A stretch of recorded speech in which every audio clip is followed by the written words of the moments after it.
Salmo capítulo 9. Anhela ver las maravillas de Dios. Así le quise titular este día al sermón. Anhela las maravillas de Dios. Recuerda, hermano, que los salmos se compusieron como cantos u oraciones para el pueblo de Israel y han trascendido a través de los siglos a tal grado que siguen bendiciendo incluso a la iglesia cristiana, ¿verdad? No solamente al pueblo hebreo, a los judíos, sino también a los que confiamos en el Dios de Israel, ¿verdad? Y queremos ver su redención. Pero siempre ha existido un remanente fiel que les ha surgido ese anhelo genuino de ver el brazo extendido de Dios, el brazo poderoso de Dios. Cuando uno puede presenciar esas maravillas, a cualquier hermano se nos erizaría la piel, nos llenaríamos de regocijo cuando vemos que Dios actúa. Es algo que el pueblo de Dios es bendecido de manera que no pudiéramos ni expresar las palabras. Y yo creo, hermanos, que este salmo se compuso en ese sentir, porque el rey David contempló demasiadas maravillas. Y solamente para ponernos un poco en contexto de cómo es que él componía los salmos, era simplemente a través de sus vivencias. Y yo quiero, hermanos, que primero recordemos un poco acerca de la vida del rey David para que podamos entender por qué él componía este tipo de salmos. Primero que nada, hermanos, recuerde que él fue un rey que gobernó por 40 años. Pero los primeros años no fueron nada fáciles para él. Los primeros 7 años estuvo siendo perseguido por el rey Saúl y su vida peligró demasiadas veces. Entonces él clamaba a Dios por liberación porque se sentía muchas veces acorralado y decía: estoy a punto de ser asesinado y si Dios no manifiesta su brazo poderoso, este va a ser mi último día de vida. Entonces siempre de acuerdo a las vivencias del rey David, yo creo que ya componía una canción y decía: se lo voy a enseñar otra vez a los levitas, a los cantores. Y por eso en algunas Biblias tenemos un título semejante. En mi Biblia dice lo siguiente, al empezar el capítulo 9, dice: para el director del coro sobre Mutlaben, Salmo de David.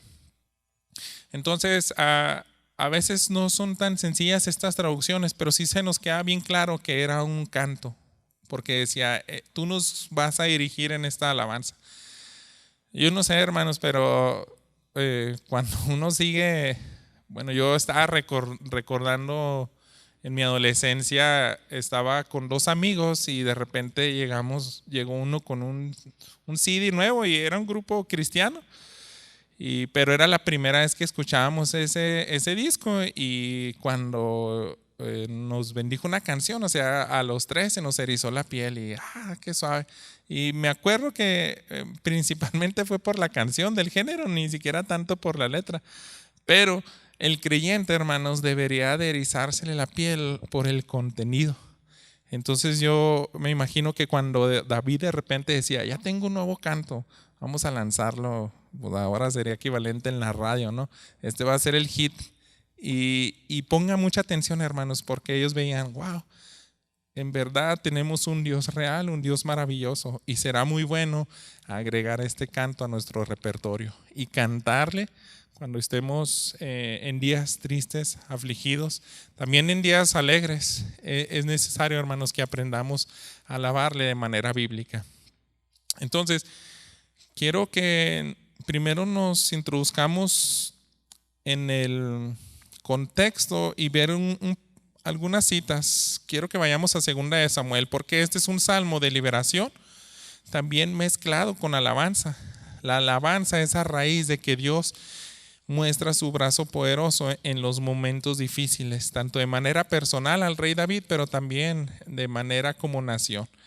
En 2 de Samuel, capítulo 8, quiero leerle los versículos 11 al 12, porque es una de las circunstancias donde el rey David ve ese brazo poderoso de Dios y lo ve desplegado a tal grado que derrotan a sus enemigos. Nada más para entender, Él acaba de vencer a muchas naciones. Acuérdese que el pueblo de Israel tomó la tierra de Canaán, pero estaban ocupados de naciones paganas. Entonces lo que hace los israelitas, como no los aniquilan, y eso está narrado en el libro de los jueces, no los terminan por completo, empiezan a expulsarlos hacia las orillas.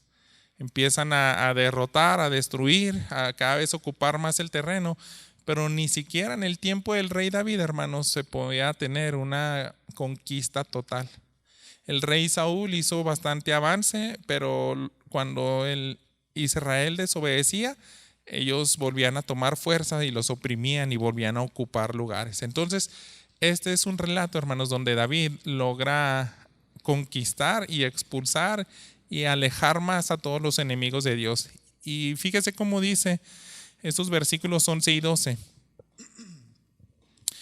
El rey David dedicó también al Señor, junto con la plata y el oro que había dedicado de todas las naciones que él había sometido, de Aram y Moab, de los amonitas, de los filisteos y de los amalecitas, y del botín de Hadad-ezer, hijo de Rehob, rey de Soba. Entonces, cuando David ya había sometido a sus enemigos y toma el botín, yo creo que él decía: esto fue una victoria de Dios, así que voy a componer un salmo y le voy a dar el honor que se merece. Todas estas naciones, hermanos, usted las escuchó aquí mencionar, y estas naciones yo quiero que recordemos y no se nos olviden que no eran cualquier cosa lo que ellos vencieron. Eran naciones terribles, sanguinarias, y cuando oprimían lo hacían de manera salvaje a los israelitas. Para tener una muestra, déjeme leer lo que dice Jueces capítulo 3, donde se mencionan estas naciones que acaba de someter el rey David. Versículo 12: los israelitas volvieron a hacer lo malo ante los ojos del Señor. Entonces el Señor fortaleció a Eglón, rey de Moab, contra Israel, porque había hecho lo malo ante los ojos del Señor.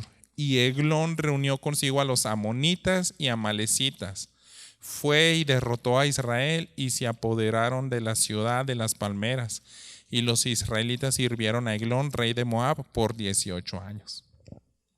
Imagínense vivir en esa época donde estas mismas naciones que acaba de mencionar el rey David como derrotadas, ellas eran las que oprimían al pueblo de Israel. Y no por pocos años.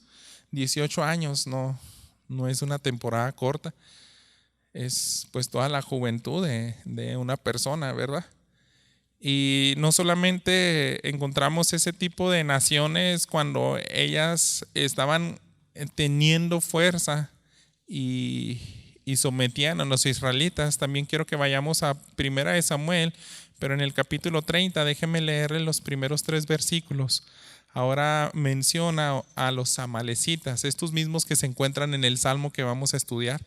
Dice así: al tercer día, cuando David y sus hombres llegaron a Siclag, los amalecitas habían hecho una incursión en el Negev y contra Siclag, y habían asolado a Siclag y la habían incendiado. Y se habían llevado cautivas a las mujeres y a todos los que estaban en ellas, grandes y pequeños, sin dar muerte a nadie. Se los llevaron y siguieron su camino. Cuando David y sus hombres llegaron a la ciudad, vieron que había sido quemada y que sus mujeres, sus hijos y sus hijas habían sido llevados cautivos. ¿Usted recuerda esa historia? Que lloraron hasta que se les acabaron las fuerzas, ni siquiera ya les podían salir lágrimas. Entonces fue un momento tan difícil, pero David clama y busca la fortaleza en Dios. Y cuando Dios le da la liberación y le da la fortaleza para someter a sus enemigos, de ahí, hermanos, yo creo que seguramente también fueron inspiradas estas letras para que David compusiera este salmo. Porque eran unas guerras continuas, ¿verdad? Estas naciones, los moabitas, los amalecitas. Pero es para que usted se dé una idea por qué el contenido de este salmo tiene tanta exaltación a Dios. Entonces, hermanos, a manera de divisiones generales, yo quiero que veamos 2 cosas. La primera, hermanos, es que debemos de desear ardientemente ver el poder de Dios, pero es para alabarle. Eso es lo que es bien notable en este salmo. Quiero ver el poder de Dios. Quiero ver su justicia, su brazo poderoso, y cuando lo vea, pero va a ser para alabarlo. Y otra cosa que vamos a ver, hermanos, es que el pecador va a ser destruido y el justo vivirá. Y esa es la esperanza de aquel que clama a Dios, porque sabe cuál es el fin de aquellos que son enemigos de Dios. Entonces, miren, vamos a estar viendo esta primera parte, desear ardientemente ver su poder para alabarle. Aprendamos del rey David entonces, hermanos. Les leo el versículo 1 y 2. Dice este Salmo 9: daré gracias al Señor con todo mi corazón. Todas tus maravillas cantaré. En ti me alegraré y me regocijaré. Cantaré alabanzas a tu nombre, oh Altísimo. Este salmo empieza con ese regocijo. Él está diciendo: cantaré con gozo cuando contemple tu brazo poderoso. ¿Por qué, hermanos? Porque David ya ha visto las maravillas de Dios. En esos 40 años que él pudo ser de Israel, rey de Israel, usted puede leer la escritura y tuvo tantas pruebas de ese Dios real y todopoderoso, el que es soberano, aquel al que el afligido acude. Y cuando David veía ese brazo extendido, decía: no hay nada mejor que alabar a Dios. No hay nada mejor en esta tierra que ver cuando Dios manifiesta su poder. Y ahí es cuando se le erizaba la piel a cualquier israelita, decir: tenemos un Dios inigualable, tenemos un Dios que nos ha mostrado maravillas similares a las que mostró ahí con Moisés en el tiempo de los jueces, pero lo seguimos viendo aquí en el tiempo del rey David. Y ese es algo que debemos de aprender del rey David. Yo me gozo y me regocijo, y cuando veo ese tipo de manifestaciones de Dios no me puedo quedar callado. Y así debemos de ser cada uno de nosotros. Debemos de dar gracias al Señor, pero si se fija, este salmo dice: con todo mi corazón. Y es una pauta, hermanos, para que nosotros aprendamos a orar así, aprendamos a cantarle así, porque es la manera bíblica como nos dicta la escritura para alabar y bendecir el nombre de Dios, alegrándonos y regocijándonos. Son palabras, hermanos, que piense usted en la escena o en la situación que usted ha experimentado, y no necesariamente puede haber sido a lo mejor aquí en el templo, que sería las mejores, deben de ser las mejores, pero piense cuál es el momento de su vida donde más se ha regocijado. Tal vez contempló alguna maravilla. Si fue a un partido de su equipo favorito y ganó la final, imagínense presenciarlo en vivo. Yo creo que cualquiera brincó y dio gritos. O cuando va ganando su jugador favorito de X deporte y ve hacerle una hazaña, uno se regocija y hasta grita. Cuando vemos ese tipo de euforia de las cosas que nos causan placer. Pero para David dice: no hay nada mejor que alegrarme y regocijarme cuando veo una muestra de que tengo un Dios real. El que yo tenga un Dios real y lo vea de unas maneras tan sorprendentes e inigualables, eso es para no quedarme callado, porque yo sirvo al Dios Altísimo. ¿Y qué más podemos aprender de este salmo, hermanos? En el versículo 3 y 4 nos da la razón de por qué David sentía ese regocijo. Dice: cuando mis enemigos retroceden, tropiezan y perecen delante de ti, porque tú has mantenido mi derecho y mi causa. Te sientas en el trono, juzgando con justicia. Ese tipo de cosas, hermanos, era lo que le causaba tanto gozo al rey David. Decía: Dios no puede pasar por alto su justicia. Cuando nos oprimen los enemigos, a lo mejor podemos durar meses, días, afligidos, como aquella situación. Usted lo recuerda, Goliat desafiando a las filas de los israelitas y nadie se atrevía a enfrentarlo. Todos esos días, hermanos, eran de aflicción, eran de estrés, porque alguien estaba blasfemando el nombre de Dios y nadie quería enfrentar a ese gigante. Ellos decían: nos van a aplastar, solamente es cuestión de tiempo. Pero cuando llega el rey David y dice: yo no puedo permitir que él hable así de nuestro rey soberano, y confía y en fe derrota a ese gigante. Entonces ahí, hermanos, nosotros recordamos cuál fue la reacción de todo el ejército de Israel. Se lanzan como locos ahora sí, gritando, ahora sí vienen envalentonados y los filisteos cobardes corriendo, ¿verdad? Entonces ese tipo de cosas son las que inspiraban al rey David. Dice, cuando mis enemigos retroceden, tropiezan y perecen delante de ti. David vio esto muchas veces, hermanos. Es nomás para que nosotros recordemos qué tipo de cosas están inspirando al rey David.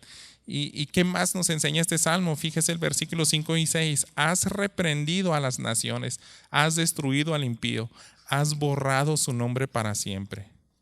El enemigo ha llegado a su fin en desolación eterna y tú has destruido sus ciudades. Su recuerdo ha perecido con ellas.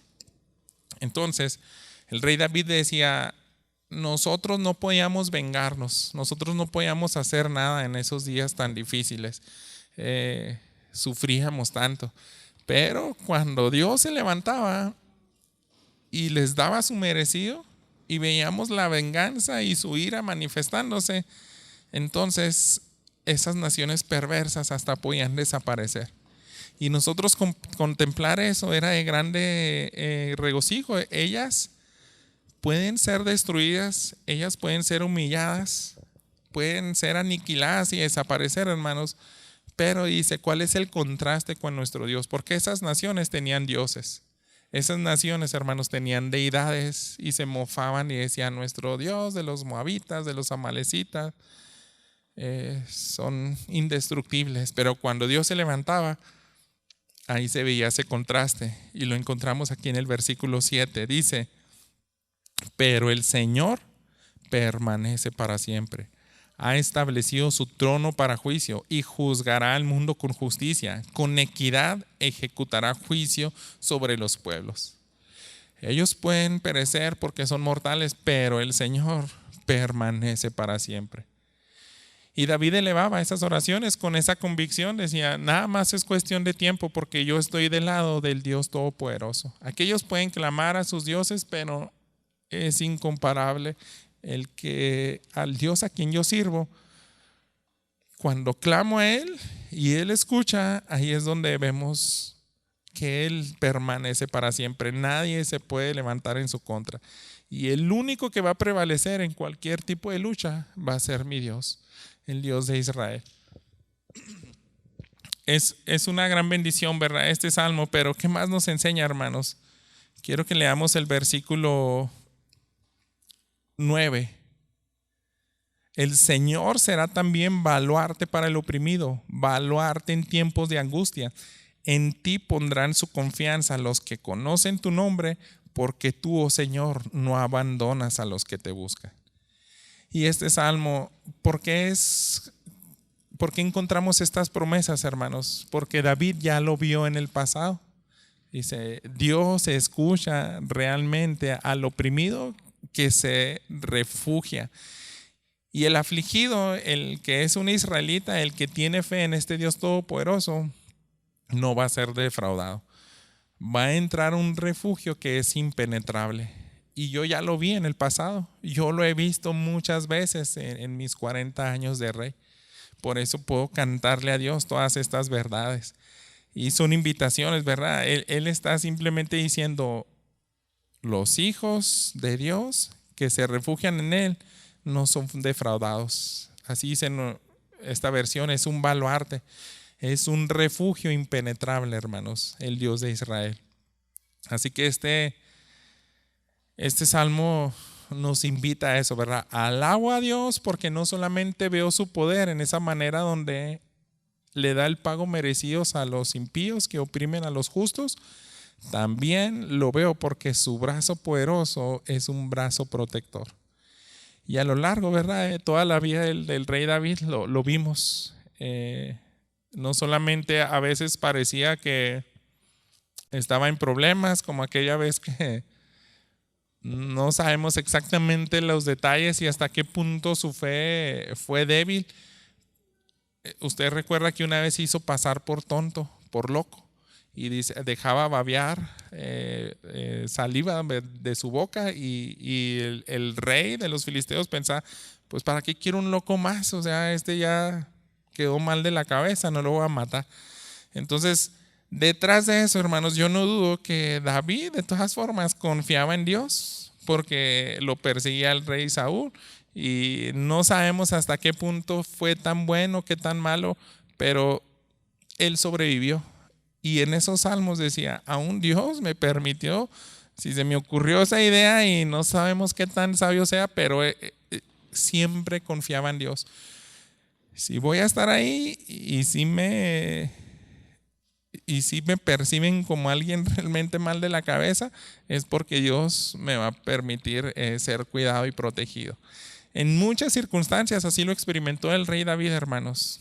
Y por eso él se inspiraba y cantaba, decía, el que se refugia puede estar incluso en medio de sus enemigos y no le va a pasar nada, porque yo ya lo viví. ¿Qué más encontramos, hermanos? Otra cosa, hermanos, David nos invita a entrar a ese refugio. Hace un llamado porque dice, yo ya sé que es estar allá adentro, pero quiero que no nada más yo, sino que todo el pueblo de Israel acuda ahí. Fíjese el versículo 11, versículo 10. En ti pondrán su confianza los que conocen tu nombre, porque tú, oh Señor, no abandonas a los que te buscan. Y el 11, canten alabanzas al Señor que moran en Sión, proclamen entre ellos, entre los pueblos, sus proezas, porque el que pide cuentas de la sangre derramada se acuerda de ellos, no olvida el clamor de los afligidos. Y esa es la invitación, cántenle, porque canten alabanzas y proclamen entre los pueblos sus proezas, porque Él en algún momento no puede pasar por alto su justicia. Si se fijan, es un llamado a la congregación. Ustedes también alábenle, porque así es el carácter de Dios. El que anhela que Dios se levante y extienda su brazo poderoso, en algún punto va a ver ese poder. Y ahí es donde vamos a cantarle juntos. Entonces no me dejen solo. Yo les invito a ustedes como pueblo de Dios, también hagan lo mismo que yo. Alábenle y sométanse a Dios y sobre todo confíen y anhelen, hermanos. Ese es el punto. Tienen que anhelar ver el brazo de Dios extendido y proclamen. Ahora sí, cuando vean esa liberación, no se deben de quedar callados. Las tienen que proclamar igual que yo. David lo hacía de muchas maneras. Una de ellas pues era componer estos cantos para que no se olvidaran esas hazañas de Dios, esas maravillas. Las vamos a cantar para recordarlas una y otra vez. Entonces no me dejen solo. Y esa misma invitación, hermanos, es para el pueblo de Israel. Esa invitación es lo mismo que debemos de nosotros confiar, de que Dios es digno de adoración, no solamente personal. Porque David decía, yo le alabo, yo bendigo el nombre de Dios, pero también es digno de una adoración colectiva. Dios se lleva toda la gloria cuando también sus hijos le proclaman juntos. Así que dice, por tanto, toda nación gócese en su poder. Es lo que está diciendo. David invita hasta las naciones. Ustedes deberían de formar parte de esto. Si se someten y confían en el único Dios poderoso, también van a contemplar sus maravillas y van a poder alabarle. Como hijo, David clamó durante cada problema de su vida, hermanos. Aquí vemos en este salmo que lo está redactando como de manera personal. Tú me cuidaste, tú me protegiste, por eso te alabo. Pero también, hermanos, lo mismo debemos de hacer tú y yo. Si David nos muestra una prueba de que Dios escucha a sus hijos en la aflicción, es para que digan, hazlo tú, también compruébalo de primera mano. Y el versículo 13 y 14 también cierra esta primera parte de anhelar ardientemente ver el poder de Dios para alabarlo. Fíjese cómo dice el 13. Oh Señor, ten piedad de mí, mira mi aflicción por causa de los que me aborrecen. Tú que me levantas de las puertas de la muerte para que yo cuente todas tus alabanzas, para que en las puertas de la hija de Sión me regocije en tu salvación. Y se fijan, ahora sí lo redactó de manera personal. Ten piedad de mí. Y David, hermanos, lo hizo esto en muchas ocasiones a lo largo de su vida. Nosotros vemos que también cuando él era un anciano cometió errores. Dice, a veces también mis pecados me han traído unas consecuencias tan graves como aquella vez que hizo el censo y murieron casi 100,000 personas por su culpa y su conciencia no lo dejaba en paz. Empezaba el ángel, la peste de Dios, el castigo, empieza a aniquilar israelitas. Y yo creo que él sentía esa aflicción, decía, que el mal venga sobre mi casa, pero a Israel ya no lo sigas castigando. Entonces, por eso David hacía este tipo de oraciones. La hizo en aquella ocasión cuando toma por mujer a Betsabé y asesina a su esposo. Él cometió un error. Y él seguramente dijo, ten piedad de mí, mira mi aflicción. Y también ahora en el futuro, mira mi aflicción. Lo veía, hermanos, también cuando lo perseguía el rey Saúl, cuando lo perseguían aquella vez que los amalecitas se llevaron sus familias, sus esposas. Mírale mi aflicción por causa de los que me aborrecen. Tú que me levantas de las puertas de la muerte. Tú ya lo hiciste en el pasado. Yo no sé si este salmo lo compuso, yo sospecho que seguramente fue después de ese incidente con los amalecitas que recuperan a sus esposas. Y dice, yo oro y registro ese salmo porque cuando tú lo hagas, dice el 14, para que yo cuente todas tus alabanzas, para que en las puertas de la hija de Sión me regocije en tu salvación. Entonces, esa es la primera parte, hermanos. Debemos desear ardientemente ver el poder de Dios. Y cuando lo veamos, no nos debemos de quedar callados. Debemos de alabarle y publicar todas sus grandezas, porque tenemos un Dios real que nos saca del aprieto más difícil que podamos tener en nuestra vida.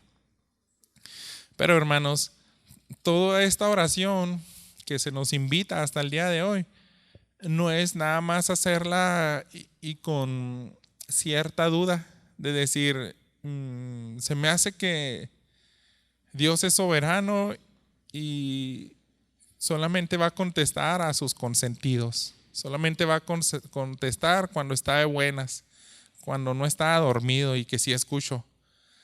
No, hermanos, tenemos una garantía y se encuentra en esta segunda parte del sermón. El pecador será destruido y el justo vivirá. Esa es la confianza del rey David, porque dice, si Dios es justo y no puede pasar por alto el pecado, en algún momento le va a dar su merecido a los impíos. Y el justo será vindicado, el justo será protegido. Fíjese lo que dice el versículo 15. Las naciones se han hundido en el foso que hicieron, en la red que escondieron. Su propio pie quedó prendido. El Señor se ha dado a conocer, ha ejecutado juicio. El impío se ha atrapado en la obra de sus propias manos. David también muchas veces esto. Desde que lo persiguía el rey Saúl, desde que pudo tomar venganza de los amalecitas, y en este pasaje que leímos al iniciar el sermón, cuando David somete a todas estas naciones. Entonces quiero que regresemos y veamos los detalles otra vez. Y usted vuelve ahí en 2 de Samuel capítulo 8. Quiero que veamos de manera descriptiva qué fue lo que vio el rey David, hermanos, cuando Dios cobró venganza, cuando Dios desplegó su poder. Samuel 8, 2 de Samuel 8, los primeros 6 versículos. Y piensa, hermanos, esto también está en la mente de David cuando él compone el salmo. Él no puede olvidar esto. Se ha de haber sentido tan satisfactorio, ¿verdad? Ver que Dios está de tu lado y Él es el que destruye tus enemigos, porque así lo hacía Dios, siempre se llevaba a Él la gloria. Él le decía, lo vas a hacer a mi manera y cuando me obedezcas vas a ver que los vas a aplastar. Fíjese la descripción. Después de esto, David derrotó a los filisteos y los sometió. Y David tomó el mando de la ciudad principal de mano de los filisteos. También derrotó a Moab y los midió con cordel. haciéndolos tenderse en tierra. Midió 2 cordeles para darles muertes y 1 cordel entero para dejarlos vivos. Y los moabitas fueron siervos de David, trayéndole tributo. David derrotó también a Hadadezer, hijo de Rehob, rey de Soba. Cuando éste iba a restaurar su dominio en el río, David le tomó 1,700 hombres de a caballo y 20,000 soldados de a pie. David descarretó los caballos de los carros, pero dejó suficientes de ellos para 100 carros. Cuando vinieron los arameos de Damasco en ayuda de Hadadezer, rey de Soba, David mató a 22,000 hombres de los arameos. Entonces David puso guarniciones entre los arameos de Damasco, y los arameos fueron siervos de David trayéndole tributo. Y el Señor ayudaba a David donde quiera que iba. Esto también está detrás de los salmos, hermanos. Estas victorias, hermanos, esos números son grandes. Nosotros no hemos visto 20,000 personas muertas. Se me hace que eso ya es nada más en tiempos de guerra, pero eso era lo que dejaba David, esos saldos, y a veces mucho más grandes. Y si uno puede ver eso, es nada más y nada menos que la ira de Dios manifestándose y haciéndoles caer en sus propias maquinaciones. Decía, ellos nos pusieron trampas y ahí cayeron ellos. Ellos podían haber tenido las mejores estrategias, el mejor ejército equipado con caballos, con carros de guerra, y para ellos eran invencibles. Pero ¿qué hacía Dios? Nada podía contra el pueblo escogido, ¿verdad?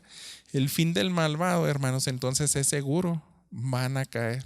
Para David no tenía duda en eso. Entonces oraba para que Dios ejecutara su justicia. ¿Por qué, hermanos?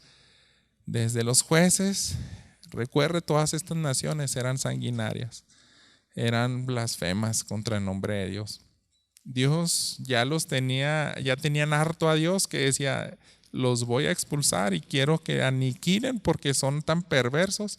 No quiero ninguno de los cananeos en esa tierra porque se las voy a dar a ustedes. Eran terribles, hermanos. Entonces David dice, Dios ejecuta tu justicia, y ahí la vemos descrita en esos versículos. Fíjese el 17, regresando al Salmo 9. Los impíos volverán al Seol, o sea, todas las naciones que se olvidan de Dios. Entonces, también lo habla de manera general. Cuando alguien de manera individual se convierte en enemigo de Dios, le va a ir mal. Pero también a manera de nación. En conjunto, ustedes también van a recibir, tienen esa garantía de que su ruina va a venir, va a llegar. Eso estaba en la mente del rey David. Y hermanos, a veces uno quisiera pensar, ¿verdad? Pues tenemos esa garantía en el futuro, porque Jesús es una realidad que va a terminar con toda la maldad de este mundo. Pero también nos da adelanto, hermanos. O sea, el rey David vio en vida ese poder manifestado.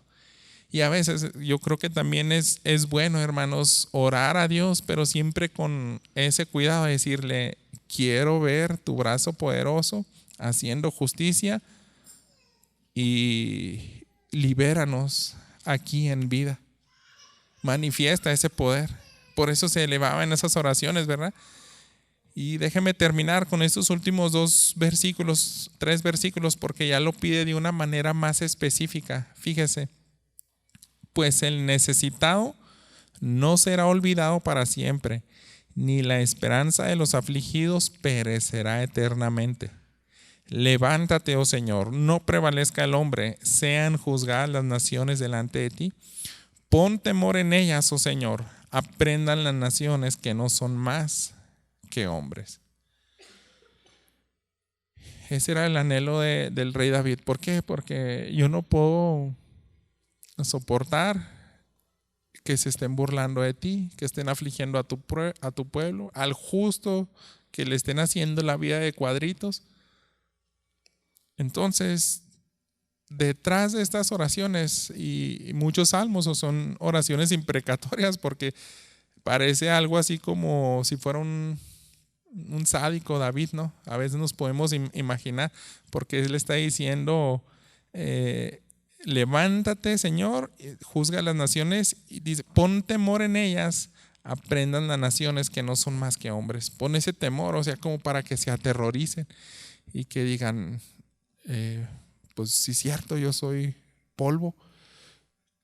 No sé cómo se me ocurrió levantarme en contra del Dios de Israel. Dice, ellos no tienen ni la menor idea contra quién están queriendo luchar, entonces tienes que hacer eso. Y Dios contestaba las oraciones, por eso tenemos descripciones de cómo contestaba Dios. Una matazón a todas esas naciones, cuerpos tirados por todos lados, pero eso era porque tenía una esperanza y anhelaba, hermanos, ver la justicia de Dios, ver el brazo extendido. Y cuando David contemplaba eso, alababa y se regocijaba, ¿verdad? Yo creo que con esto es algo suficiente, al menos un esfuerzo, hermanos, para que pensemos qué ocurría en los días de David, porque él cantaba este tipo de salmos. O sea, debemos de pensar de fondo qué hay detrás de cada una de estas canciones que él componía. Estas oraciones que son bíblicas, detrás de ellos no era un interés personal, nunca piensen eso, hermanos.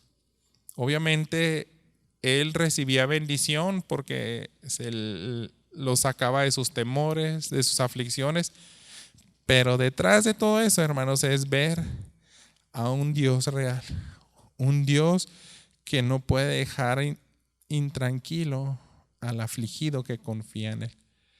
Detrás de todo esto es decir, Dios, yo no puedo, aunque sea un rey, aunque tenga un ejército, yo no puedo darle el pago al justo, tengo límites, pero el que no puede dejar pasar por alto su justicia es Dios. Y yo quiero ver eso, yo anhelo ver cuando pone a cada uno en su lugar. Y esas son oraciones bíblicas, hermanos, que se nos dejaron aquí. Tenemos que aprender también nosotros a orar para que Dios aterrorice a nuestros enemigos.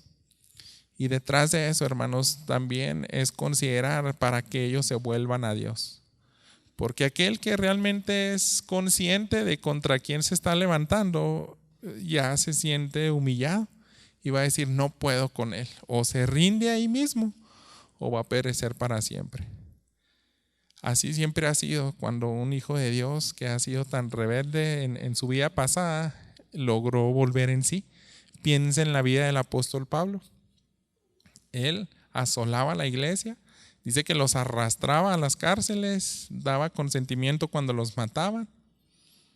Decía, los perseguía, los aborrecía, hermanos. Pero cuando se aparece esa luz del cielo y la voz de Jesús hablando directamente con él y dice, ¿por qué me persigues? Pablo no pudo replicar nada, hermanos. Se humilló y dice, dime qué quieres que haga. Ahí estaba aterrorizado, hermanos. Eso ocurre. También es bueno decir, aterrorízalos, pero ¿por qué? Porque también eso es bueno para el orgulloso. Es para que también te vuelvas a él.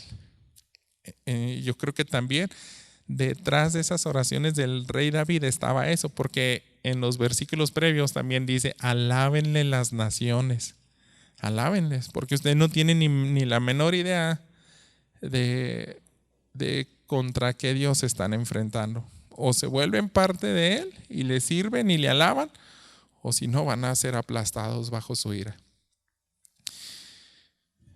Yo me he propuesto, ¿verdad? Pues lo han notado, ¿verdad? Predicar de cuando en cuando algún salmo. Y este salmo a mí me bendijo mucho, hermanos, porque creo que la iglesia de hoy a veces hemos perdido orar, pero con esta intensidad. Si se fijan, así empezó.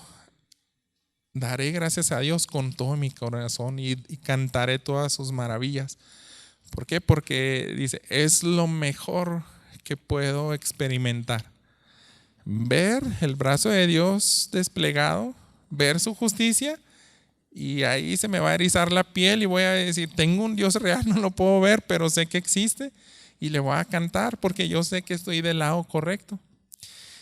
Así que, hermanos, debemos de anhelar ver su poder, y cuando lo veamos debemos de alabarle, porque Dios sin duda va a ejecutar su justicia y nos va a salvar.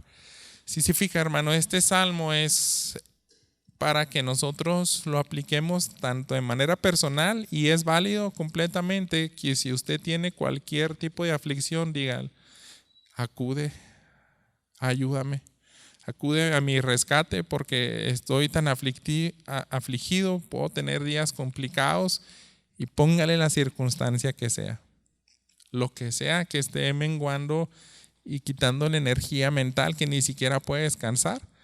Tiene que aferrarse a un Dios que libera y que ese refugio es impenetrable, que ni siquiera los pensamientos que quiere inyectar Satanás en nuestra mente pueden penetrar ahí, ni siquiera las fuerzas demoníacas, nada, hermanos, nada puede entrar a ese refugio. Pero, hermanos, a veces sospecho yo que en muchos sermones se predica solamente hasta esta esfera, pensando en el hombre como centro. Es venir a la iglesia para que te liberes de todos tus pesares, y es válido, yo no digo que no. Pero si se fija, hermanos, yo veo este salmo equilibrado porque también al salmista le interesa la agenda de Dios, los intereses de Dios. Y dice: yo quiero que demuestres a todas las naciones que eres el Rey de Reyes y Señor de Señores, eres el Rey justo. Y la oración también va en ese sentido, no solamente para que yo sea bendecido, quiero que toda mi pueblo Israel se me una en alabanza, quiero que otras naciones vengan y conozcan ese poder. Y también así debemos de aprender a orar, hermanos, porque a veces nuestras oraciones se quedan cortas o son antibíblicas.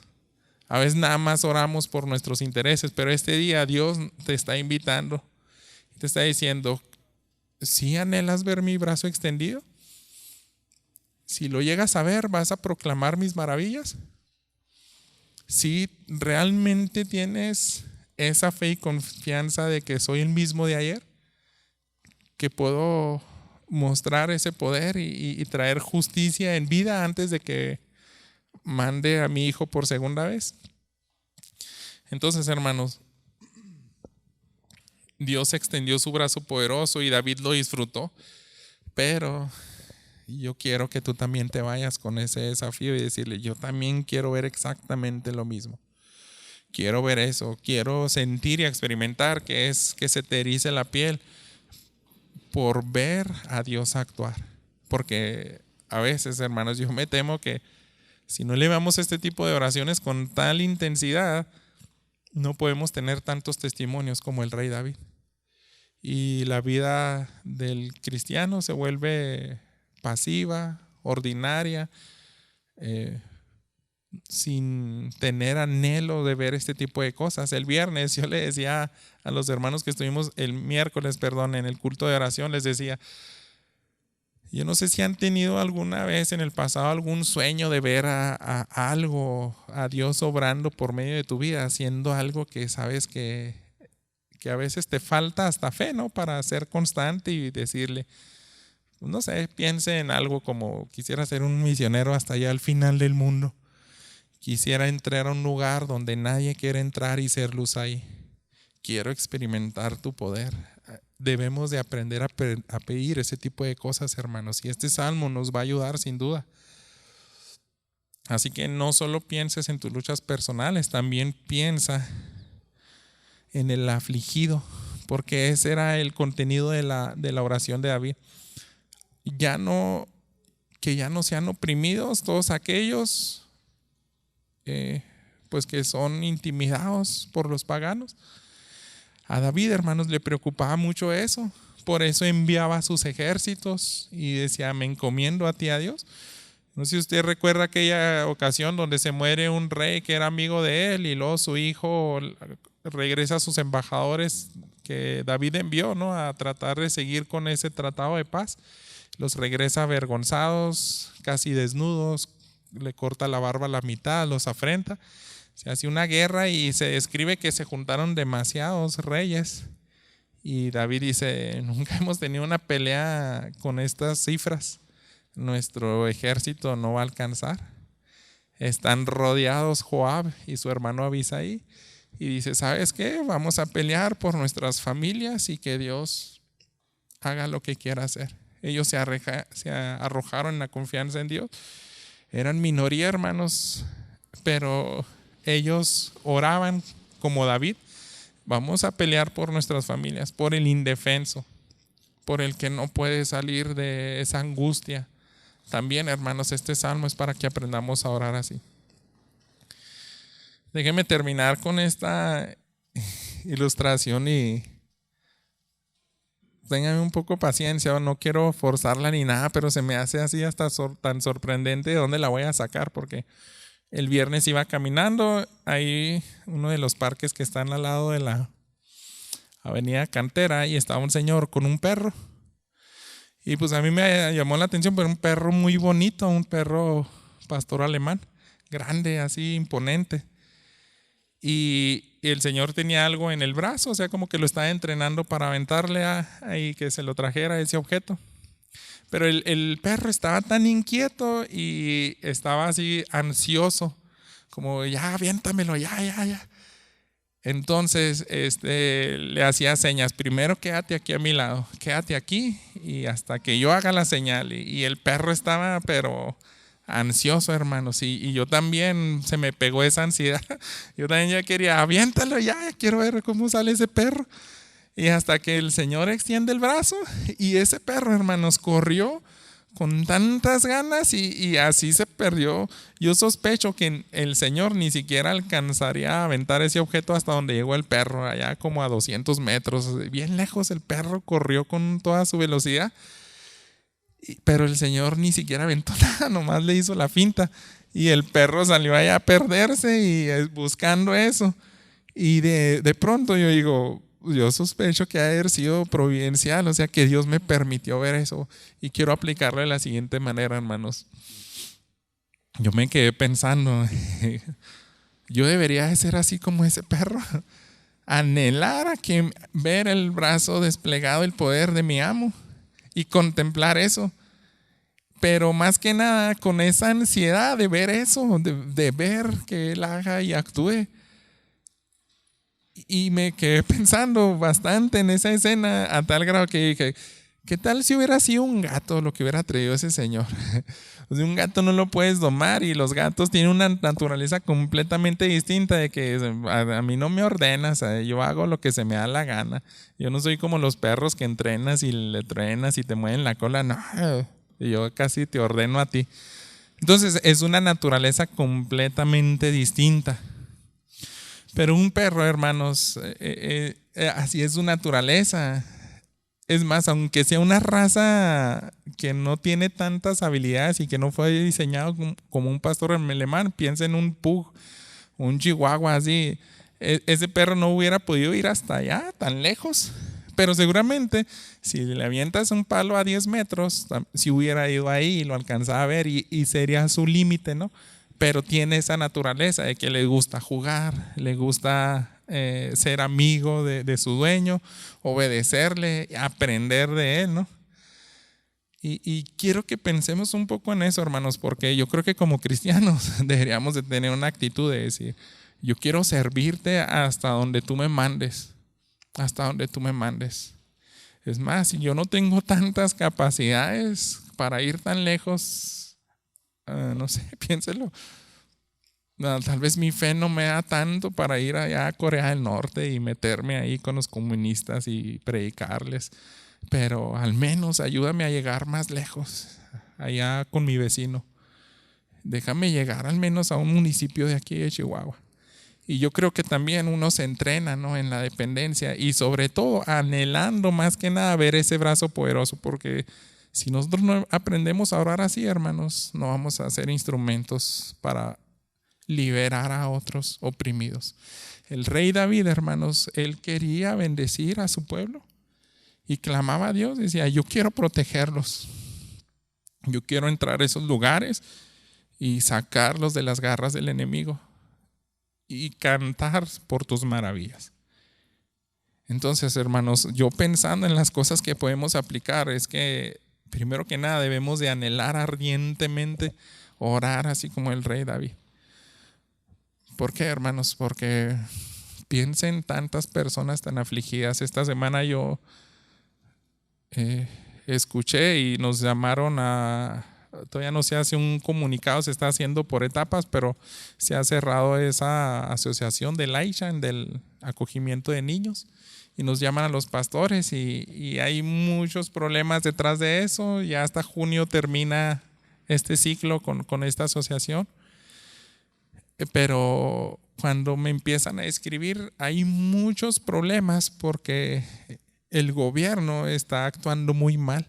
Quiere reintegrar a esos niños que quedaron en acogimiento temporal a sus familias. Y son familias que se drogan, son familias que tienen un lugar nada sano, donde esos niños van a terminar con una vida hecha a pedazos.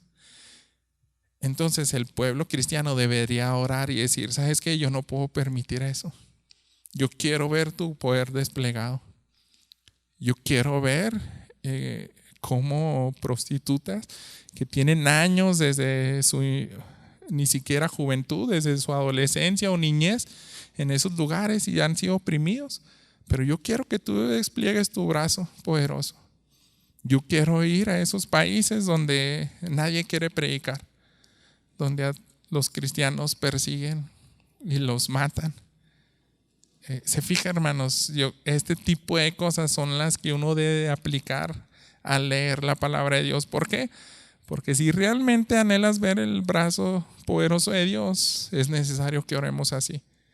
Y yo quiero que se me erice la piel como el rey David, y quiero cantar tus alabanzas porque ya me tocó ver con mis ojos. Yo no lo escuché de una tercera persona. Tengo un Dios real.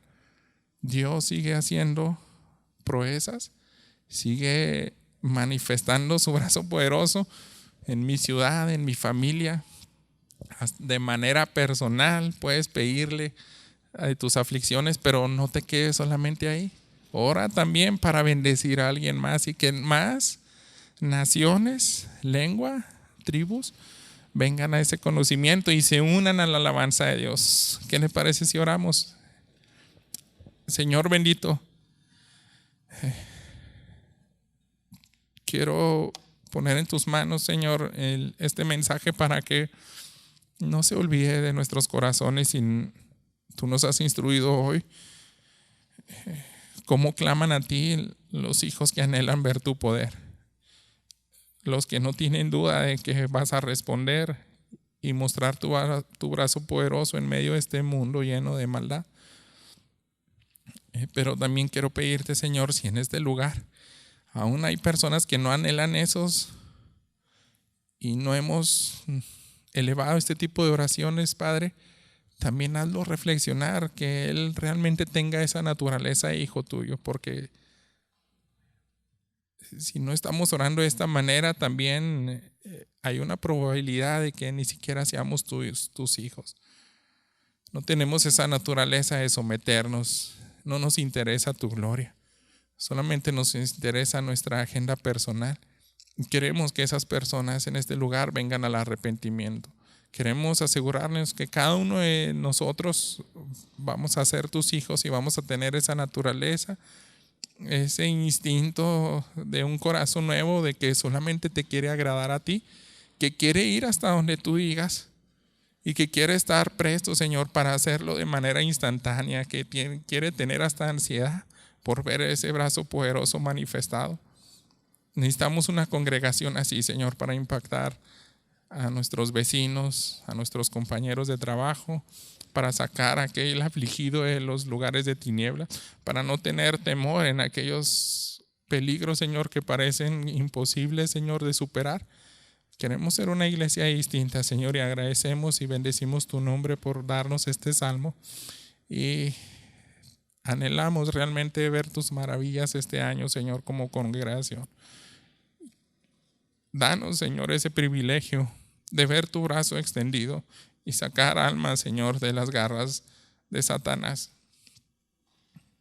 Y pedimos, Padre, que también nos permitas ver tu ira aplicada en los corazones de esas personas para que también procedan al arrepentimiento, para que vean que han sido necios, han sido cegados por el enemigo y no tienen ni idea, Señor, contra quién se están enfrentando y cuál va a ser su fin, Señor. Oramos también por aquellos ministerios que nos estamos empezando a involucrar para alcanzar a estas mujeres, Señor, que se dedican a la prostitución, y pedimos, Señor, que tú también manifiestes tu brazo poderoso en medio de este ministerio, Señor. Hazles ver también a aquellos que las manejan que eres un Dios real y que cuando tu iglesia clama, tú respondes, Señor, y nosotros nos vamos a unir y te vamos a dar el honor a ti. Queremos anhelar realmente esto, Padre. Esta es mi oración, que despiertes ese anhelo de ver tus maravillas en cada uno de mis hermanos y hermanas, y la gloria es únicamente para ti, Señor. En nombre de Cristo Jesús. Amén.